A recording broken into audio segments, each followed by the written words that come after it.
them live for a much more longer time than usual. You should have this passion to find out those rare patients where finding a genomic aberration or a genomic alteration can create a huge impact. And so, passion to your profession should apply to all patients equally. Say, for instance, we have this testing from MedGenome which looks at microsatellite instability. And this is one of my patients whose MSI report came high. 3 to 5% of rectal cancers, only 3 to 5% of rectal cancers or gastric cancers would be having high microsatellite instability. And these patients don't require chemotherapy, don't require surgery, don't require radiation. In fact, early stage rectal cancer, you just give them immunotherapy and all these patients go into a complete response, which means the patient doesn't have a bag outside. Permanent colostomy can be taken care of. And so, the report comes as MSI high, telling that there is an unstable marker rate of 30 to 100%. The Bethesda guidelines initially gave us only 5 markers to identify instability of the microsatellites. And then we realized a lot many patients are being labeled as MSI low and still responding very well to the immuno-oncology molecules. And that's why MedGenome has the 13 MSI markers which looks at all the expanded coverage, and so we don't miss out on tumors which carry high microsatellite instability. So though a rarity, please don't miss out on getting the MSI testing done or the MMR testing done. Mismatch repair deficiency identified by immunohistochemistry, and there's excellent concordance between IHC, MMR or MSI by NGS. You require only 2 nanograms of the DNA to identify microsatellite instability, and so you can identify by IHC, by NGS, or preferably by doing PCR-based fragment analysis, looking at all the 13 biomarkers. And so comes the first take-home message for precision oncology. MSI or MMR, microsatellite instability high or MMR deficient tumors are tumor agnostic biomarkers. What do I mean by that? Whatever the tumor, whatever the cancer, you are going to treat that patient with immunotherapy only, which means no side effects of chemotherapy, no treacherous or mutilating radiation therapies or surgeries, including colostomies. And these are therefore tumor agnostic biomarkers. And so the first take-home message, MSI high or MMR deficient tumors are predictive of excellent response to immunotherapy, not chemotherapy. In section 4, it's about this man by name Clifton Leaf. Clifton Leaf writes this book by name The Truth in Small Doses. The name of the book is The Truth in Small Doses, Why We Are Losing the War on Cancer and How to Win It. That's because we believe one size fits all. We think breast cancer is breast cancer, lung cancer is lung cancer, ovarian cancer. No, it's not like that. Each patient's cancer is unique. And that's why it's important to look at subtypes and subgroup those subtypes again to understand that each patient's cancer is unique. One size does not fit all. As a blanket, treating breast cancer, treating lung cancer as lung cancer would be inappropriate. How do you treat cancer? You snare it, you burn it, or you poison it, which means surgical oncology, radiation oncology, and medical oncology respectively. Chemotherapy is what medical oncology constitutes, therapy with chemicals, and these chemicals do not distinguish the abnormally dividing cancer cells from the neighboring normal cells and tissues, and therefore you end up getting all side effects like low hemoglobin, low WBC count, low platelet count, hair loss, nausea, vomiting. So these are like atomic bombs. They do kill the disease, but also cause reversible or sometimes irreversible side effects. And that's why we should look at targeted therapies, which can avoid the normal cells and go to the cancer cells directly. Before the year 2000, the only treatment for a blood cancer by name CML, chronic myeloid leukemia, was bone marrow transplantation. On 28th of May 2001, you had this drug by name imatinib, which targets only the PH chromosome, translocation 922, also called as the Philadelphia chromosome, found only in the abnormal CML cells. And so a simple oral tablet, and now these patients, cancer cells die and normal cells are not affected. So these are missiles, targeted therapies, and since then, from 28th May 2001, we have seen the rise of targeted therapy. So much so now that patients of CML have a normal lifespan like any other normal individual. Just one pill a day, simple tablet, and sometimes if it's in complete response for 5 years, then you can avoid further treatment in almost 50% of patients. That's called as TFR, treatment-free remission. And that's why my dream would come true if I can have a tailored treatment to my patient in front of me and not treat lung cancer as a blanket or breast cancer as a blanket or any other cancer for that matter. And so that becomes the premise of precision medicine or precision oncology. For the patient in front of me, I need a target now, because I can identify a biomarker which can predict treatment outcome. Biomarker guided treatments lead to patient benefit and therefore have lot of clinical utility. For instance, this is an 18-gene lung panel report from 𝐒𝐬𝐞 where you find the EGFR exon 19 deletion present. So this is a patient of exon 19 EGFR mutated non-small cell lung cancer and not lung cancer.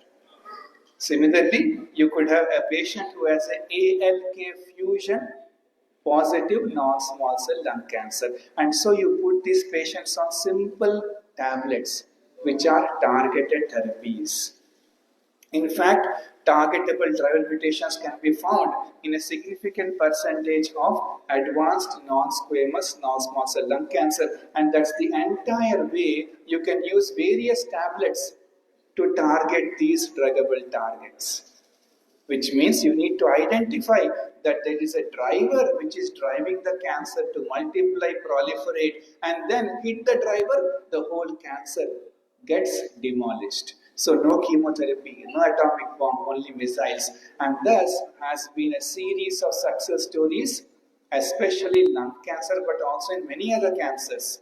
And so comprehensive genomic profiling before starting any treatment for non-small cell lung cancer stage 4 gives you 4 times longer overall survival, not just tumor shrinking, but 4 times longer improvement in the patient's living when compared to any other treatment which doesn't target the abnormality.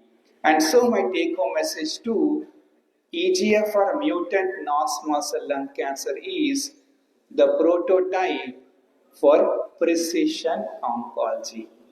Precisely identify the EGFR mutation or the ALK fusion or ROS1 rearrangement or BRAF mutation, and you have drugs for each one of these mutations. Almost always these are simple tablets or a combination of tablets. In section 5, could someone help with the charger? If you could just... So section 5 is about this lady by name. Section 5, if you could help me with the charger, if possible. So section 5 is about this lady by name Rebecca Skloot. And from her teenage till her middle age, Rebecca Skloot researched extensively on this woman by name Henrietta Lacks. Now this was the place where Henrietta Lacks was born and spent her childhood. You can see her parents are reading a book by name, can you see that? Medical Genetics. Little did the parents know that one day their daughter standing behind them, Henrietta Lacks, would be called as the mother of modern day genetics. The introduction by the previous chairperson was genetics is the in thing and the future too. So Henrietta Lacks is the mother of modern day genetics, the immortal black woman. I've used the term immortal. Her death certificate. She died on 4th of October 1951 and here she lies buried. Born on 1st of August 1920 and died on 4th of October 1951. 51 minus 20 at a tender age of 31 years. No dead woman has done more for the living. No dead woman has done more for the living, captured beautifully in a book by name The Immortal Life of Henrietta Lacks. The author is Rebecca Skloot. She died in 1951. What happened next changed the world. Hilary Mantel tells us this is a fascinating, harrowing, and a necessary book. She died in 1951.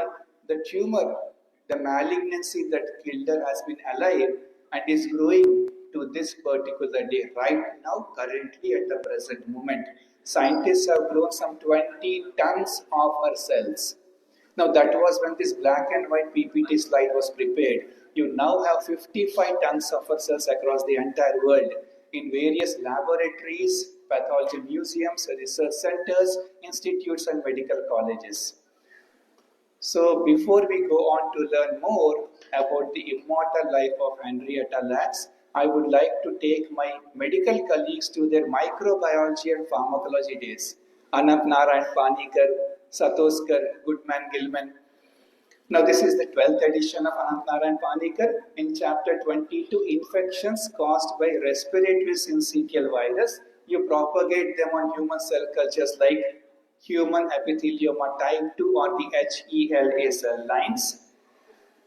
You can identify various viruses causing CNS infections, isolate them again in continuous cell lines like the Vero and the HeLa cell line, or entero-invasive E. coli. So they invade, that they have that property. You identify that by seeing can they invade these cell lines or not. So coming back to this slide, wherever in microbiology, Anant Narayan Panikkar or pharmacology, Ghugman-Gilman, Satoskar, you find the word HeLa or HeLa cell line, that essentially is the first two alphabets or the first and the last name of Henrietta Lacks. So Henrietta Lacks essentially is known to all of us doctors and scientists as HeLa cell line. Her name was Henrietta Lacks. Scientists and medical colleagues like us know her as HeLa. She was a poor black tobacco farmer whose cells taken without her knowledge. Taken without her knowledge in 1951 became one of the most important tools in medicine, vital for developing the polio vaccine, cloning, gene mapping, IVF, and of course cancer treatment and cancer research. She was an African American woman. She became the unwitting donor of cells. Okay, that's fine. Unwitting donor of cells from her cancerous tumor which was biopsied during treatment for her cervical cancer. So she had carcinoma of the cervix. It was a very pleomorphic adenocarcinoma of the cervix. Now as you all know, we do not treat cancer without a biopsy proof.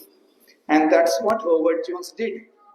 He was the treating gynec-oncologist for this lady, Henrietta Lacks. What he also did was, along with the bigger biopsy for diagnosis, he took additional bits and chunks from same tumor with the intention of submitting those bits and chunks for research purposes. Nothing wrong. His intention was noble. Either way, biopsy had to be done. The place where he went wrong was he did not take consent of either Henrietta Lacks or her family members that will submit the tissue for research purposes. 1951. The only black patch in the entire unblemished career of Howard Jones is this. If you Google Howard Jones or Google Henrietta Lacks, you will find this thing cropping up. tissue knowledge taken without her consent, biopsied without her knowledge, or unwitting donor of cells from her cancerous tumor. Anyway, tissue sample taken without consent was given to Dr. George Otto Gay, who was working for the past many years or decades trying to culture and create a human immortal cell line, and unsuccessful every time. Till such time, we were working on guinea pigs, rodents, rats, mice, and extrapolating that to humans. And that's why sometimes we ended up causing grave complications.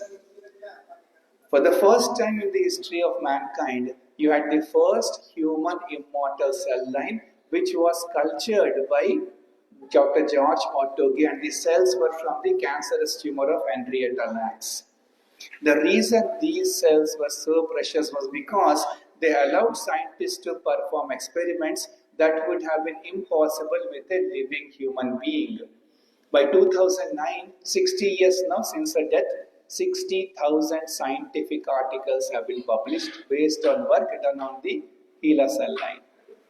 In the last 15 years, another more than 60,000 articles published. So, more than 1.25 lakh scientific publications in reputed journals based on work done on the HeLa cell line, involving more than 11,000 drug patents, more than 55 tons of our cells, more than 1.25 lakh scientific articles published, and thirdly, more than 11,000 drug patents. Can you beat that? Her cells have been bought and sold by the billions, and yet she remains virtually unknown. And they, her family members, cannot even afford health insurance. So that was the story of the Lacks legacy for all of you. The story of the world's most widely used human biological research tissue. In 2013, the genome is posted on the public domain, again without proper informed consent. How can you paste anybody's genome data personally in public domain? It has not been retrieved after amendments. But having said that, 1951 informed consent not taken, okay. But 2013 you don't take proper informed consent? Very sad and very bad, but HeLa continues to contribute to molecular science and is still used in laboratories. Can any one of you guess in the audience what's the latest impact that HeLa cell line has had in each one of us right now in this room? The COVID-19 vaccines were produced in such a short time, in such enormous quantities only because of the HeLa cell line, and some other cell lines like the HeLa cell line available to us. At the end of a hard day, when you lie down on the bed and before you sleep, close your eyes and try to introspect. Ask yourself this one single liner: would you like you if you met you? Would you like you if you met you? And then you would want to look back at all the mistakes or faults which you might have done the whole day. The next day, you would not want to repeat it, making you a much more better human being, more than that a human doctor. Significant research advances have been enabled by the HeLa cells. For instance, HPV DNA genome strides against cervical cancer, how to slow cancer growth, learning how cells age by looking at the telomeres. Various people have won Nobel Prizes because of the genome of the HeLa cell line being available to us. And so, you are able to access the entire genome now by various techniques, and that's what MedGenome also does, by trying to look at chromosomal changes in the genome of the cancer cells. So we have these DNA damage repair pathways whenever these chromosomal changes happen, and you can identify these DNA damage repair pathways by investigations like HRD, homologous recombination deficiency. If the score in the report comes as 40 or more, these patients benefit immensely by using some oral tablets like PARP inhibitors. Simple oral tablets work miraculously in patients who have ovarian cancer and the HRD is positive. And you can see there the tumor has BRCA1, BRCA2 mutation positive. Even if the mutation is not present, like in this patient, if the HRD score is high, 40 or more than 40, then you can use drugs like PARP inhibitors, which are olaparib, niraparib, rucaparib, not chemotherapy options. And the same also applies for various cancers like prostate cancer. You look at the HRR of the homologous recombination repair pathway genes. And another example showing how the result can come positive. So you would want to look at the homologous recombination repair pathway genes and identify the HRD score, because that tells you how genomically unstable is the disease. You have a person who is sitting and not doing any work. You cannot find fault with that person, and so you can't change that person or hit the person also. But people who are working hard, they tend to do mistakes. The more the genomic instability inside the cancer, the more the chance you can hit that, and you identify that by looking at the HRD scoring. And so my third take-home message, DNA damage repair pathway alterations can be identified by HRD or HRR testing. Coming to section 6, some of you must be having dogs in their houses. Pet dogs? Even not, I can understand that you will all agree that dogs are man's best friend for life. A breed of dogs, if trained properly, can diagnose cancer in humans by sniffing at human secretions and human excretions. Dogs can identify cancer in humans by sniffing at human secretions and excretions, like Dr. Rajesh and Jitendra. Arlene Weintraub is an ardent dog lover who writes this book by name Heal, where she talks about the vital role of dogs in the search for cancer cures or cancer causations. This new book stems from a truth many a dog owner knows. Man's best friend is deeply susceptible to cancer. 1 in 4 dogs or 2 in 5 dogs will develop cancer. They get the same cancers as we human beings do. The pathogenesis is the same. The same medicine to treat human cancers works equally well against canine cancers. One difference though, 500 cases of cancer per 1 lakh population, 5,300 dogs per 1 lakh population. At the other extreme are elephants. Elephants don't get cancer. Or elephants rarely get cancer, and so elephants may hold the cure for cancer. I got, Dr. Avi, I got a note saying that I need to stop. So, audience poll, what do we do? Ma'am sent a request to me that should I continue or sure about it? So let's learn about how elephants may hold the cure for cancer, and scientists think they know why elephants don't get cancer. And to answer the question, we'll compare humans to elephants. Age 70 years, almost the same. 60 kilos, 5,000 kilograms. Trillions of cells versus quadrillions of cells. In the best of cancer center with the best of cancer treatment, humans 11 to 25% of them die from cancer. Elephants rarely get cancer, almost always stage 1, stage 2. Even if stage 4 are not treated also, only 4.81% of elephants die from a stage 4 cancer. And even then you are not sure that the stage 4 cancer killed the elephant. For one important difference, we humans have 2 copies of the gene which codes for a protein by name P53. Elephants have 40 copies of the gene which codes for P53. Chromosome number 17, short arm 17p, codes for a protein which weighs 53 kilodaltons. And that's why it's called as P53, protein which weighs 53 kilodaltons. Elephants rarely get cancer because there are 40 copies of genes that codes for the tumor suppressor protein or the cancer repressor P53. We humans have 2 copies. It's not just the quantity, even the quality also. If sun rays damage any of the skin cells and cause DNA aberration, what does my P53 do? It tells the Stop dividing. Let me repair the damage, then again continue with your life or life cycle. What does the elephant P53 do? The moment you find a genomic aberration in the genome because of whatever reason, it immediately sets off a cascade of apoptosis to kill the cell.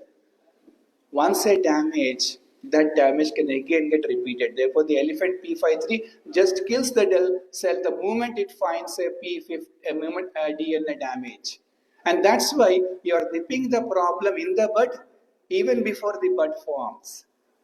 And then from the stem cell again a new cell crops up, naive, nascent, and again the life cycle continues. It's like buying a new car rather than fixing an old one. And there's a book by name P53. That's my fifth book for all of you. P53, the gene that cracked the cancer code. The author is Sue Armstrong. A fascinating story of human ingenuity. Can any one of you guess how many books have I planned for you all today? 9 books. 5 more than halfway through. Frederick Lee and Joseph Romani were working on those families where cancer was running in generations. The great-grandmother, breast cancer. The grandfather, leukemia. Mother has a brain tumor. Now this child has a soft tissue sarcoma. And when they looked at all those cancer families, they found, like Sherlock Holmes and Watson, that all these families had one bloody thing in common. They had only one copy of the gene P53. The other one was mutated.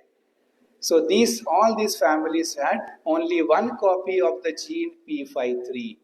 And that's a germline mutation which was being transferred to generations and generations. And so they have a 25-fold increased risk of cancer, and this is called as the Lee-Fraumeni syndrome.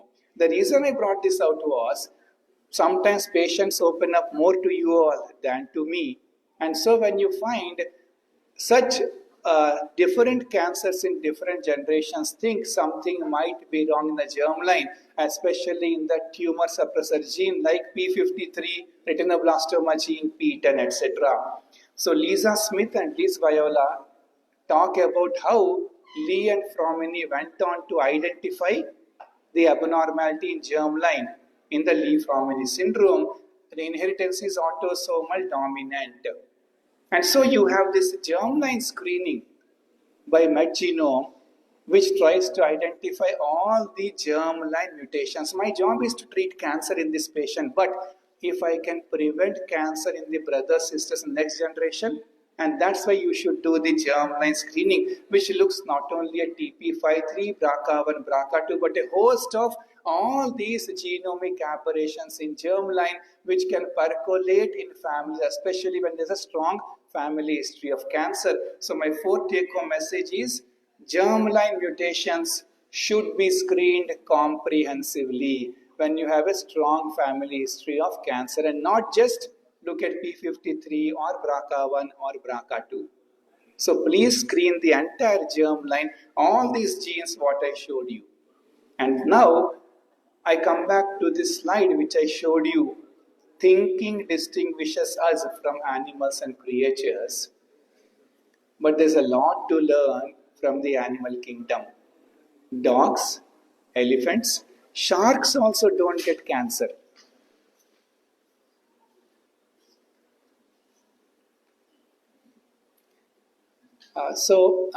Dogs, very high incidence of cancer. Elephants don't get cancer. Sharks don't get cancer. You know what? Zebras do not get ulcers. And that's why, if you want to know the answer to why zebras don't get ulcers, read this book by Robert Sapolsky, Why Zebras Don't Get Ulcers. That's my 6th book for you all. Section 7 is about this man by name Siddhartha Mukherjee, who writes this book by name The Emperor of All Maladies. 9 books, 7th book already here. This book won the Pulitzer Prize.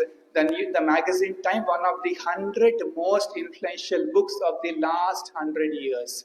We'll have an influential speaker again talking at 3 o'clock or 2 o'clock. So this book is one of the 100 most influential books of the last 100 years.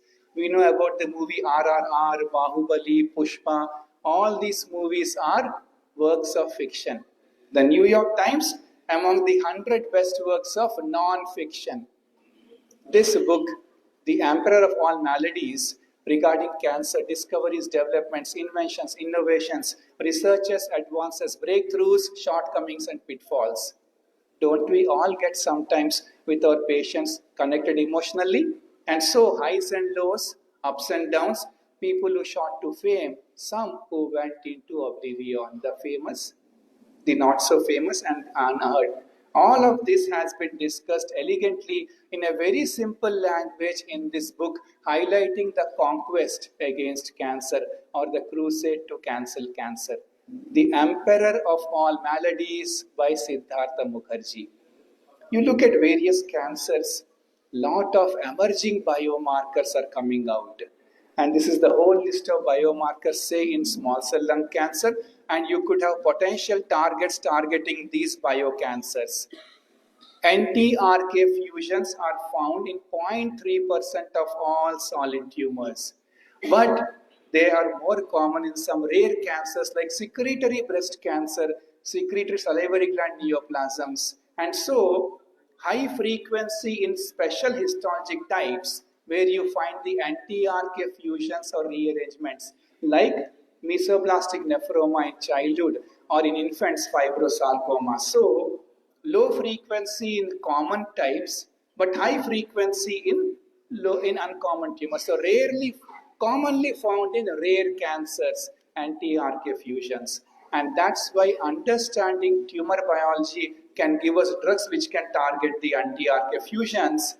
And this becomes a paradigm shift in the treatment of cancer. So histology independent treatment. Whatever the histology, whichever organ, if NTRK is present, the treatment is a tablet, larotrectinib or entrectinib. And cancer is defined, it is right now the defining plague of our generation. This book is a biography in the truest sense of the word.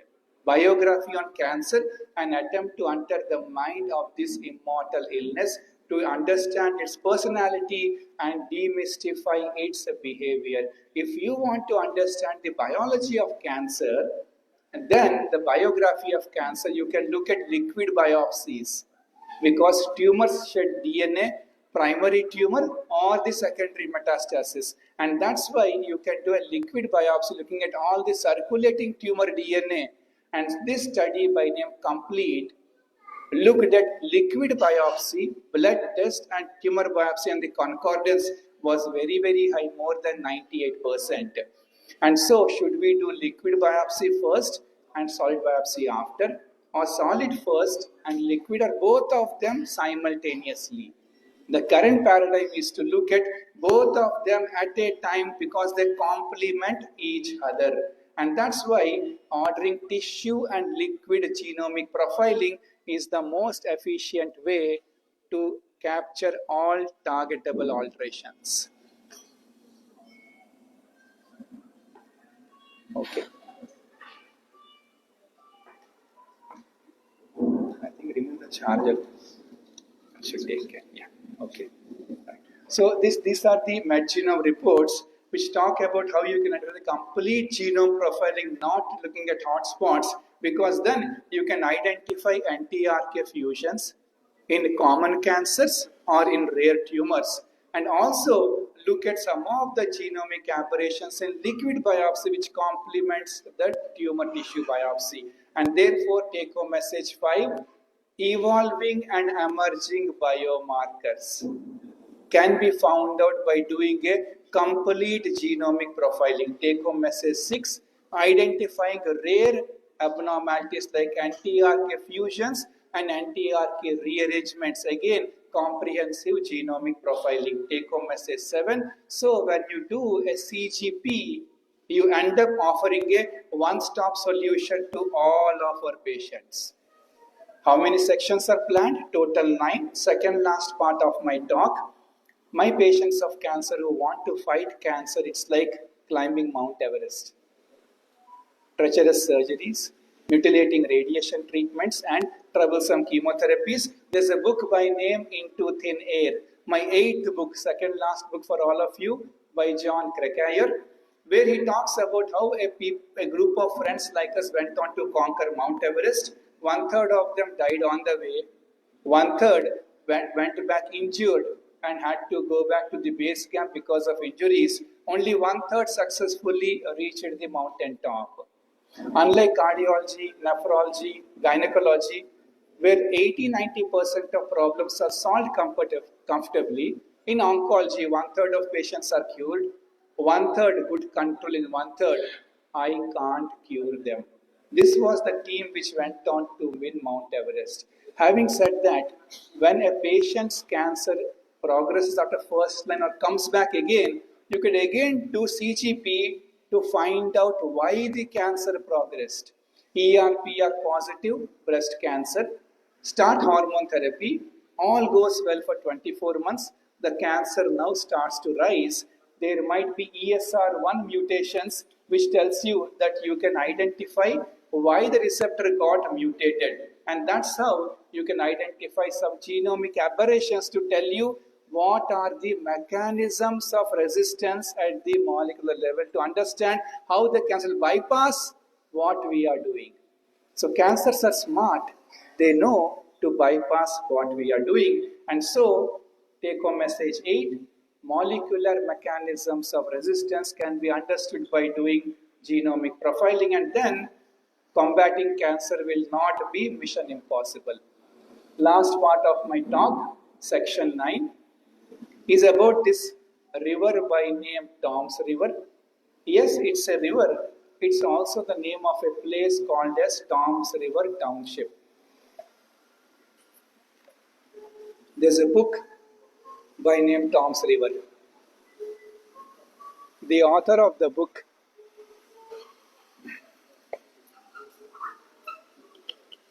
last part of my talk.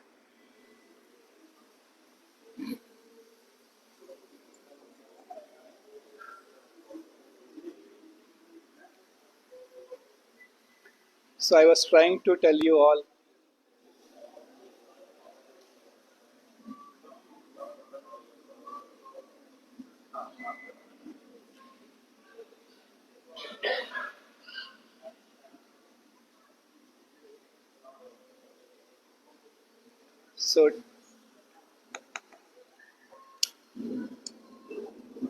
So Tom's River, the mic is not working.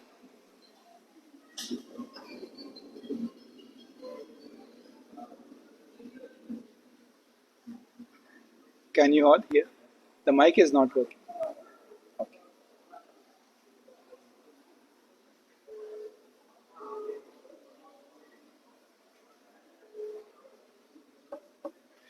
So I'll try to finish it fast. The 9th book is Tom's River by Dan Fagin, the last book for each one of you today. All of you of my age or around my age, in our childhood we had this Binaca and Cibaca toothpaste.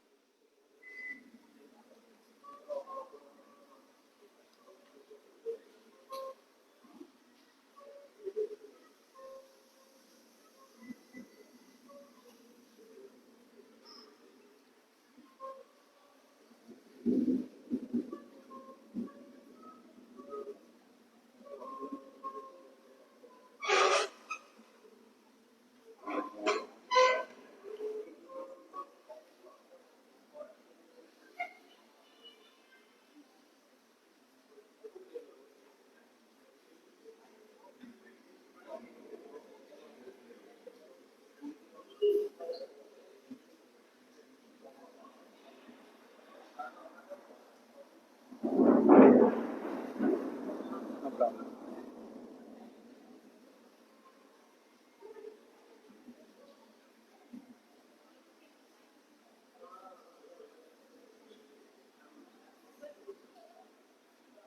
It's fine? Yeah. So I'll come to the last take-home message. So essentially, MedGenome has been responsible for the evolution of a revolution by looking at all the genomic aberrations. Tom's River was one story where I wanted to highlight about how identifying the cause can possibly take care of the problem. So progress depends on collaboration. To go fast, go alone, but to go far, please go together. I gave you 9 take-home messages, and so I also need to make sure you remember all those 9 take-home messages for tomorrow, and for that, remember my genome. MSI or MMR is predictive biomarker for immuno-oncology molecules. EGFR mutant non-small cell lung cancer prototype for genomic aberrations. DNA damage repair pathways are identified by looking at the HRD and the HRR panel. Germline screening should be done for all our patients. Lot of emerging and evolving biomarkers, CGP identifies it. NTRK fusions, rare tumors commonly found. One-stop solution for all this is to look at the comprehensive genome profiling, and you can look at when progression happens, resistance mechanisms, and that's why this is evolution of a revolution for our patients from Odisha. And so, education evidence Watson is a series of lessons with the greatest for the last. As an oncologist, I need to give you a take-home message for preventing cancer, and that's the last sentence from my side. So do you know how can we prevent cancer in each one of us? By and large, cancer is a lifestyle disease, and so we are what we eat. A healthy, hygienic, balanced diet. A healthy, hygienic, balanced diet. Now that's not a balanced diet.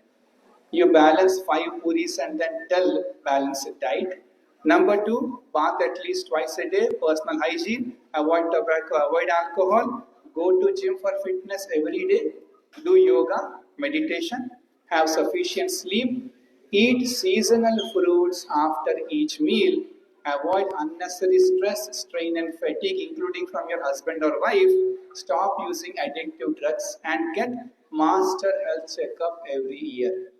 And then you may or may not be the Pope or the demigod Satya Sai Baba or the CM of a state or a country's president. You'll still die when your time comes. So be happy, make merry.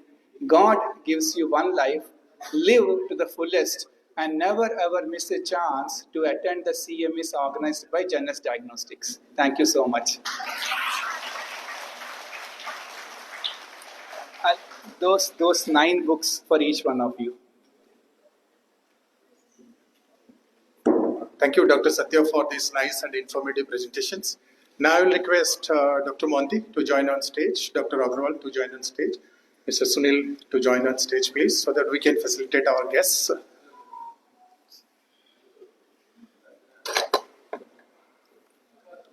I was looking for Dr. Satya. He has left already. Please come.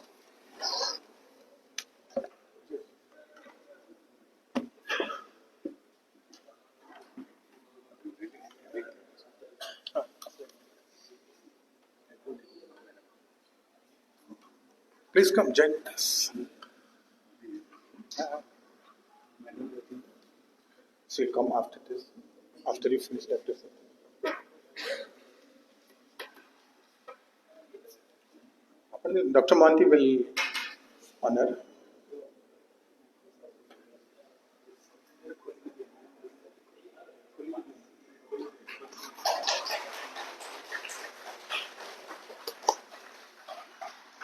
Now I will request Dr. Abhi to join with us, please.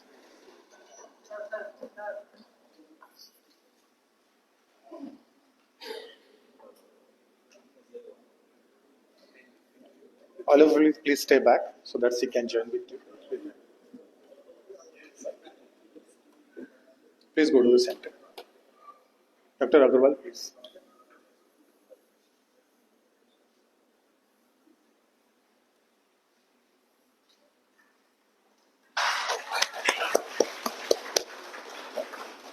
Maybe all of you join for a photograph. Dr. Satya, please come to the front.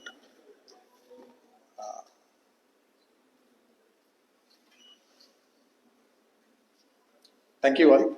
We'll continue the presentation. There's a second presentation before we break for lunch. So I'll request Dr. Amin to continue her presentation here. It will be a short, brief presentations because Mr. Devdutt Patnaik has already arrived and he has a flight at 5 o'clock. So he has to start at 2:30 and finish by 3:30. So we'll have a smaller lunch break. But before that, I'll request Dr. Jain and you'd like to introduce, please. Very warm welcome to people who joined late. Thank you so much once again for joining on a leisure day. We'll make your time worthwhile, so please bear with us for another 10-15 minutes. Next speaker is a very eminent Dr. Amreen Aman. She's a highly skilled and accomplished pathologist holding a diplomate of National Board in Pathology. She has completed a prestigious fellowship in oncopathology from the renowned 𝐃𝐫𝐏 Memorial Institute of Oncology, Bangalore. Her expertise includes a wide array of advanced diagnostic techniques such as immunohistochemistry, next generation sequencing, PCRs, flow cytometry, and FISH. Dr. Amreen currently serves as a molecular pathologist at Medgenome Labs, where she continues to contribute her extensive knowledge and skills to the field of molecular diagnostics and pathology. We are very excited to bring you the collaboration between pathology, specialized pathology, conventional cytogenetics, karyotyping, and to the next generation sequencing. With this, I'll leave it to Dr. Amreen to take you through the major offerings which we have at Medgenome, a very edge-cutting and top-notch next-generation sequencing. So, Dr. Amreen, over to you, please. Thank you. Thank you, Dr. Ravi, for that introduction. Good afternoon, everybody. I will not take too much of your time. I'll probably take about 15 to 20 minutes. I'm here today to talk to you all about inherited cancers and the genetic testing that we do to detect inherited cancers. So we will not go into too many details because inherited cancers by itself is a very vast topic. So when we say the term inherited cancers, how many cancers can all of you think of? Most often when we say inherited cancers, the ones that come to our mind generally are breast, ovarian. Some of you might say, okay, prostate. Some of you might say colorectal carcinomas. But do you all know that there are many more than this? I mean, most cancers that you come across in your daily practice could be because of an inherited mutation in the genome. So let us just go around and see what germline genetic testing is all about. This basically involves analyzing an individual's DNA to identify inherited genetic variants which are associated with an increased risk of developing any cancer. So this is crucial to understand what are the familial cancer syndromes that we usually come across in our daily practice, and understanding this helps us in not only guiding therapy but also in preventing or using risk reductive practices in our daily practice. So when the patient comes to you with cancer and he asks, are all cancers inherited? What do we say? Are they inherited? Not really. Not all cancers are inherited. Usually only about 5 to 10% are because of an inherited pathogenic variant. Most of them are sporadically induced by a somatic mutation in the lifetime of a patient.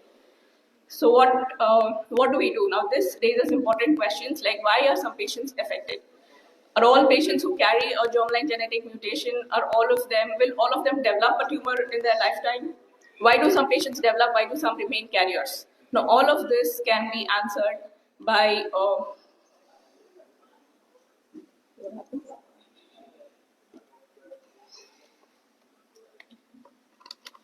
of these questions can be answered by doing genetic testing. What are we trying to look for when we test a person's DNA to look for any inherited mutations? With the three types of three targets that we are trying to see. One is predictive testing. Now, this is for individuals who are at a high risk of developing cancer based on their family history. A person has a bunch of relatives, close degree relatives, who have certain cancers. Now, he or she wants to come to you and ask you, am I at risk? So you want to do a predictive testing.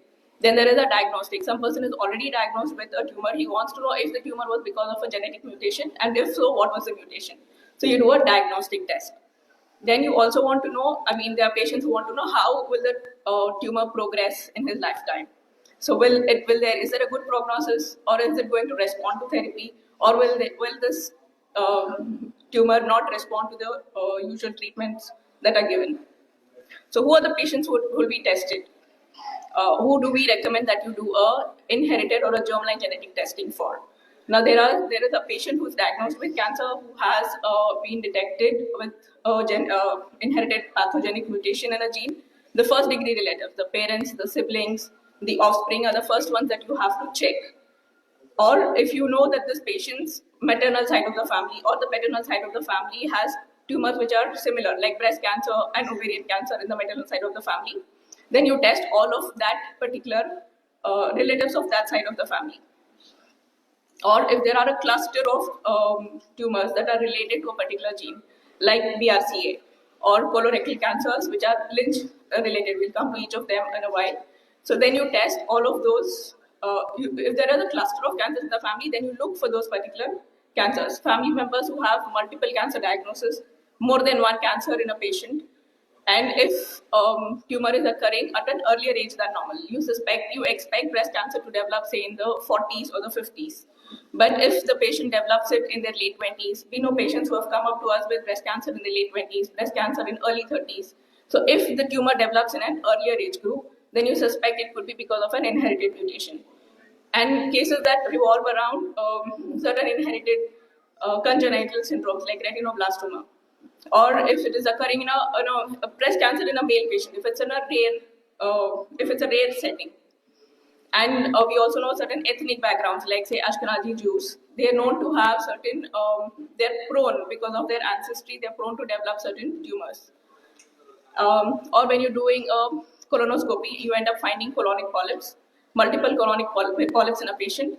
Then you suspect that this could be because of an inherited mutation, and you subject those patients to genetic testing.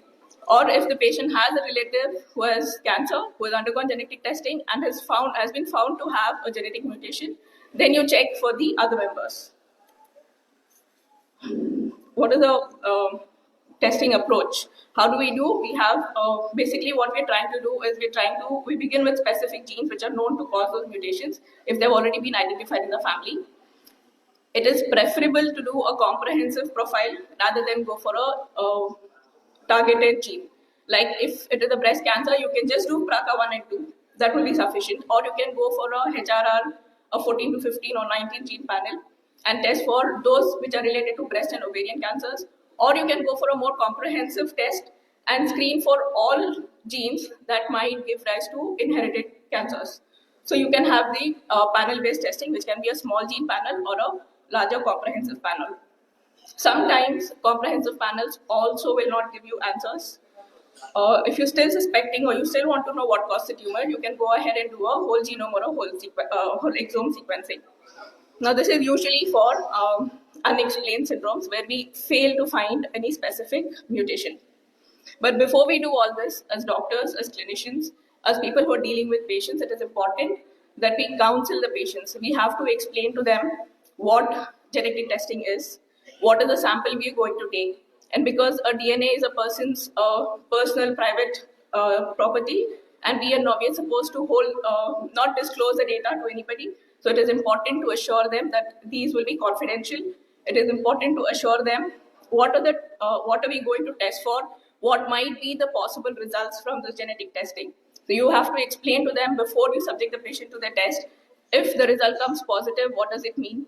If the result comes negative, what does it mean? Does it mean that the patient will not develop a tumor? No. If the patient's results are negative, then also the patient can develop a tumor, but that could be because of a sporadic or a somatic mutation that he develops, which is not inherited. What if we give you a uncertain or an intermediate kind of diagnosis? We tell you it's not positive, frankly positive, we don't have a definite pathogenic variant. We cannot say negative report, no mutations, but we end up telling you we have found a variant which is of uncertain significance. So you have to explain to the patient what does it mean. I'll come to that in a while. What are the significance of the US variants?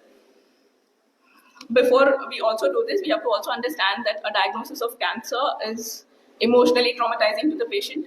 Economic implications are there. So you have to counsel them on the effects the family might have, on the effects the economy might have. A patient may not be able to afford too many investigations. So all of this has to be taken care of in the pre-test counseling. And once you have the results in hand, you have to explain to them what the results mean, what positive means, what negative means, what a VUS means, we have to also explain to them, suppose there's a positive report, suppose we say, okay, germline inherited pathogenic variant is present in this patient. How does he manage the risk? What is the risk of developing tumor in the future? And how can he prevent, or how can he identify and take steps to prevent its progression? What are the implications on the family members? Because once a person is tested positive for a pathogenic variant which is inherited, the family has to be screened. So these implications also have to be explained in detail. So when we are testing for when we're doing a germline genetic testing, what are we looking for? We are trying to look for actionable variants. What are actionable variants? Now these are variants which have been described by certain approving agencies, like US FDA has approved drugs for certain variants of certain genes, which if detected has targeted therapy. So if you find that particular mutation in the patient, then we know that there is a drug that can be targeted. Or there are variants which, although the US FDA has not approved for therapy, there are certain clinical trials which are using these drugs against those particular mutations to see how the patient might benefit. So that's the second thing. And the third, if there is no targeted therapy to that particular variant, there are guidelines by certain agencies like NCCN, which will tell you that if these variants are detected, then they have a penetrance which is high. When you say penetrance, we mean if a patient with that particular variant has a 40% penetrance, that means it has a 40% chance of developing the tumor. So these have to be tested in the first degree relatives. So there are guidelines. So if that variant falls under that particular guideline, then this family will have to undergo cascade testing. So these are the three criteria that we're trying to look for when we detecting or when we're trying to test for actionable variants.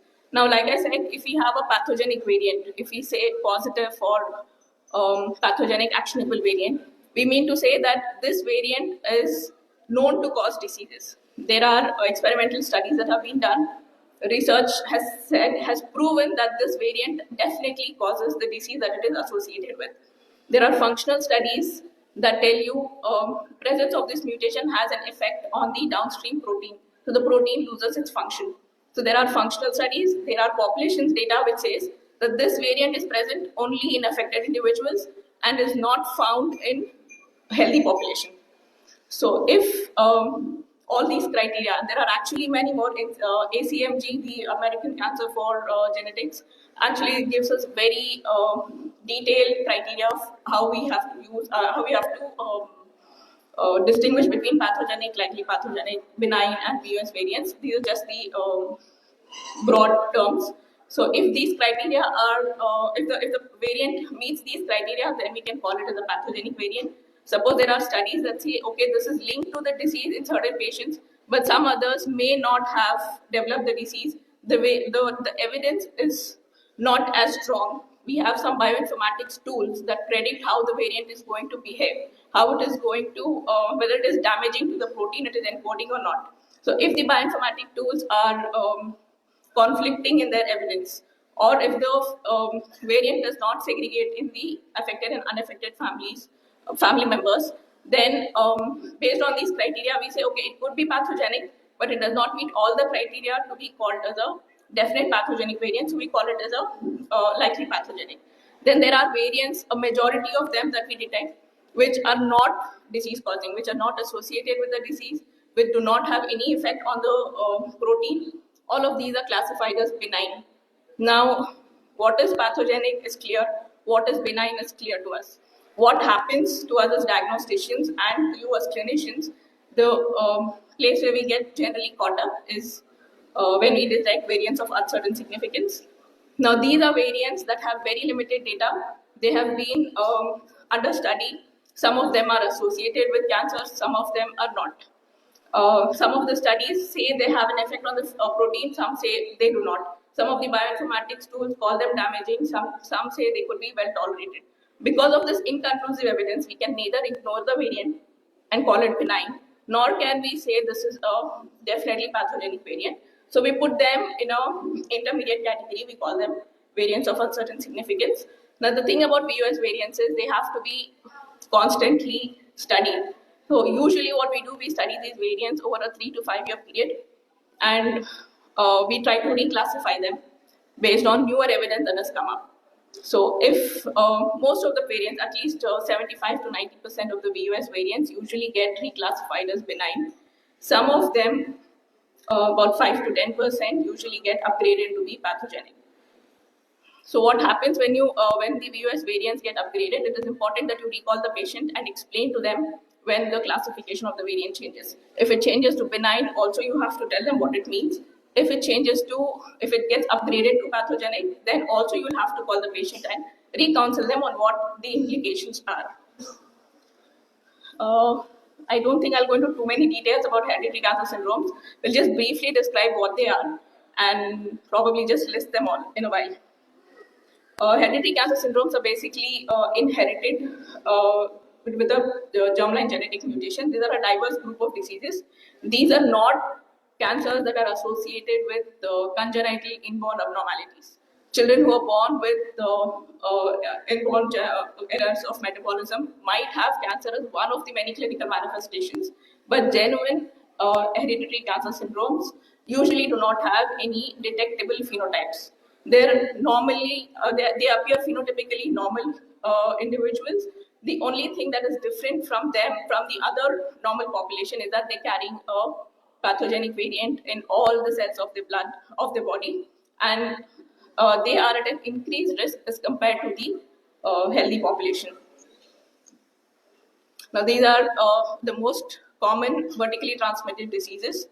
Most common examples that we all know of is BRCA1 and 2 and Mendelian syndrome. The rate at which they occur in the population is about 1 to 1, 300 to 1 in 400. About 2% of all presumably healthy individuals carry a germline mutation carry a germline pathogenic variant. Now, these do not have complete penetrance. That means if you have a pathogenic variant that is detected, that is positive, it is possible that does not manifest as a tumor in your lifetime. The probability of it becoming malignant is about 40 to 80%. These syndromes follow a Mendelian pattern of inheritance. They're usually autosomal dominant. That means one is a mutated allele that you have inherited, the other is the normal allele. So the normal allele remains functional, and because of which the abnormal or the mutated allele does not cause cancer. During the lifetime of the person who has inherited an abnormal mutated gene, if there is a somatic inactivation of the healthy gene, then the the mutated gene takes over as the function and induces oncogenesis. So usually they are autosomal dominant, but there are some which are of recessive inheritance. Now these require homozygous. That means both the alleles have to be defective for it to cause tumor. Sometimes we see patients who have inherited or significant mutations in more than one gene. Oligogenic inheritance, when a person has more than one gene that is defective, then the risk of malignancies increases manifold. So like I said, a single mutation is well tolerated. For it to become malignant, for malignant transformation to happen, multiple cancer-driving events have to happen, and the somatic inactivation of the normal allele has to happen. Most of the genes are tumor suppressor genes. So in a normal condition, they do not act. Very few are activated oncogenes like RET. So they require a gain of function mutation. That means they have to become oncogenic for them to drive the cancer. The second, like I mentioned, the somatic inactivation, haploinsufficiency is basically normal gene which is not functioning to its optimum.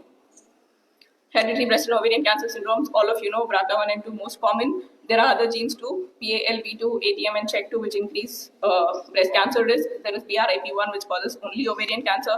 They are associated with multiple other syndromes. We will not go into the details of all of them. Pancreatic cancer, BRCA1 and 2, yes, of course, all of you have heard. But most of all the pancreatic cancers that you detect clinically, about 14% have an inherited mutation. So whenever a patient comes with pancreatic adenocarcinomas, it is important to screen them for germline inheritance. It's also a part of multiple syndromes, and it's important to take note. Prostate cancer, again, one of the BRCA related, but mostly it is BRCA2 and HOXB13. These are the two genes which increase the risk of prostate cancers. The reason we have to know by inherited cancers, especially HPOC, is because we have FDA drug approval, especially PARP inhibitors, which have been approved as drugs for ovarian, breast, prostate, and pancreatic cancers. These are targeted drugs which target the homologous recombination defect that Dr. Dattatreya was talking about in his previous lecture. The other most common is colorectal cancers, which are associated with Lynch syndrome. Now, these are inherited cancers with DNA mismatch repair genes.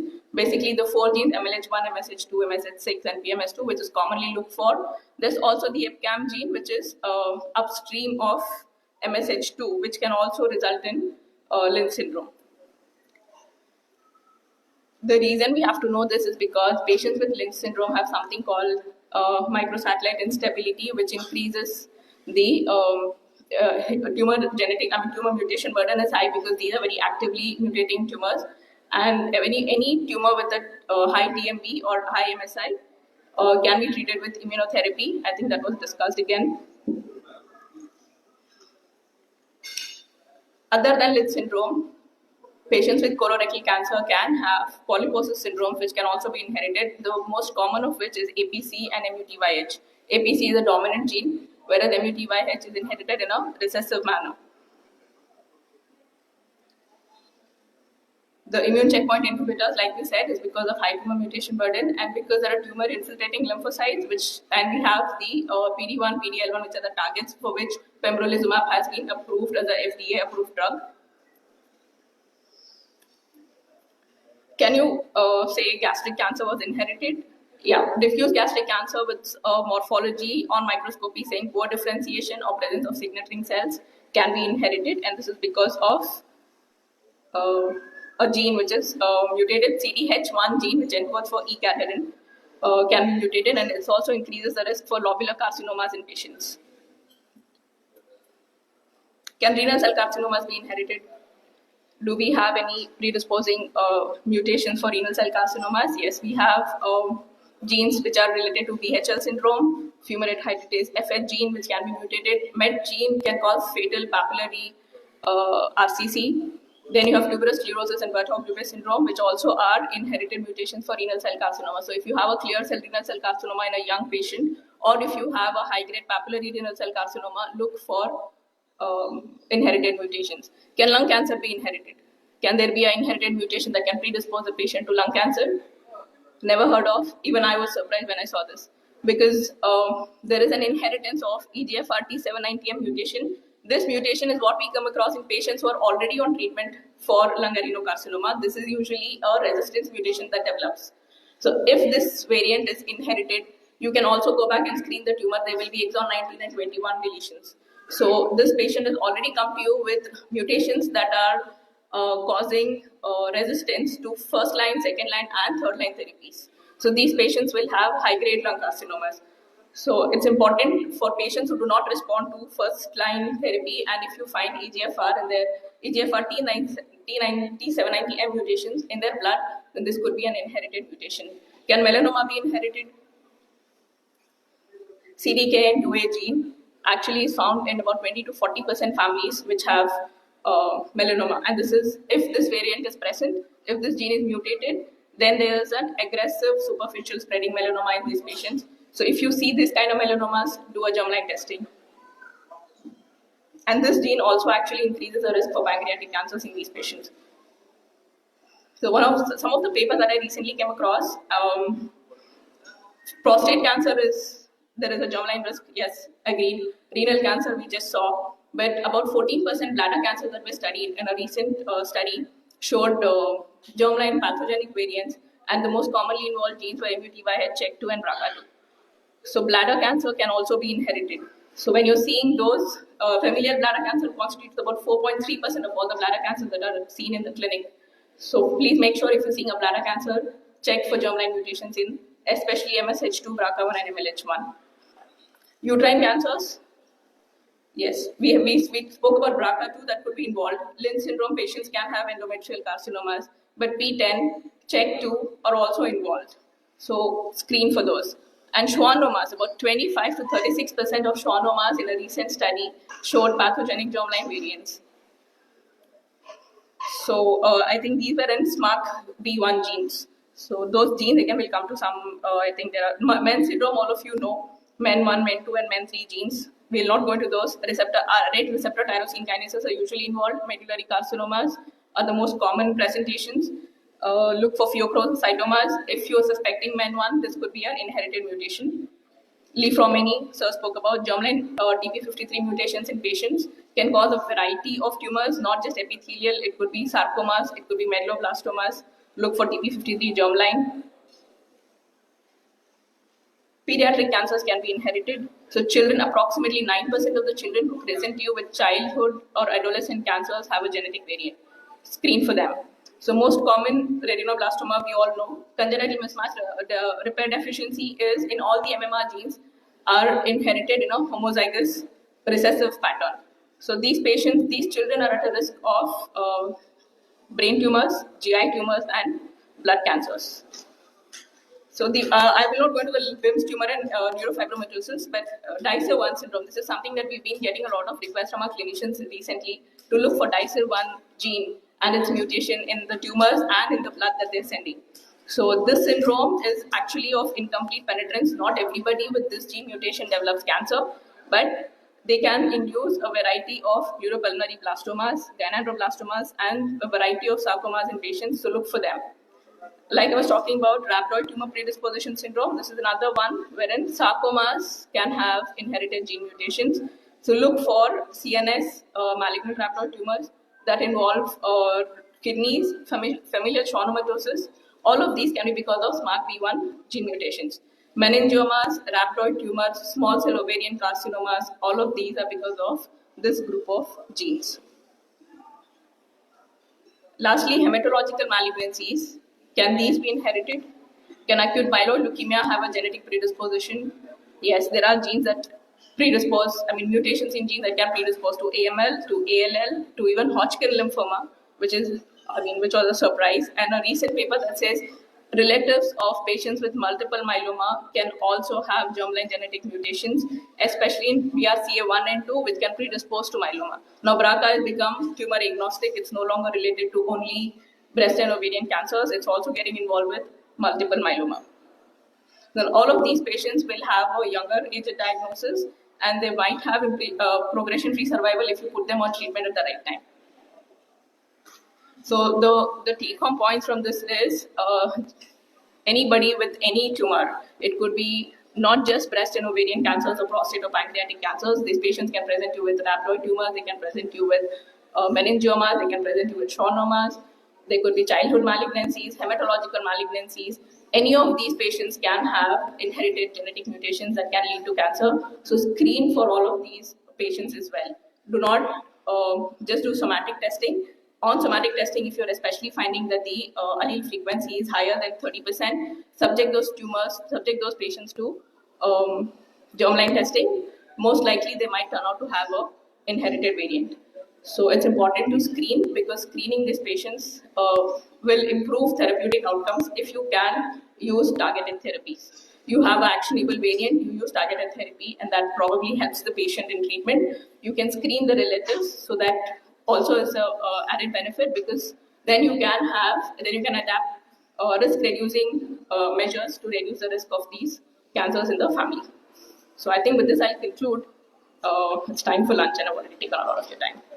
So thank you so much.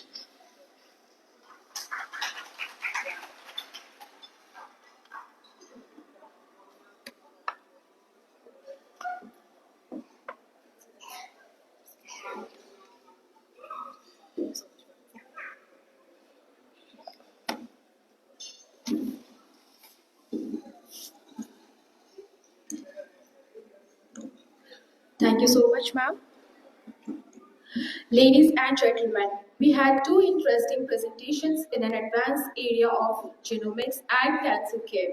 I take this opportunity to thank both the speakers for their presentations. Now, let us have some music. I request members of the Isha brand to start their concert. In between, you all can have your lunch plate and listen to music. Let's have a break and assemble again at 2:30 p.m. for the chief guest of the day, Sri Devdutt Patnaik, for his talk on myth, mithya and healthcare. Thank you so much for your cooperation and patience. Jai Jagannath.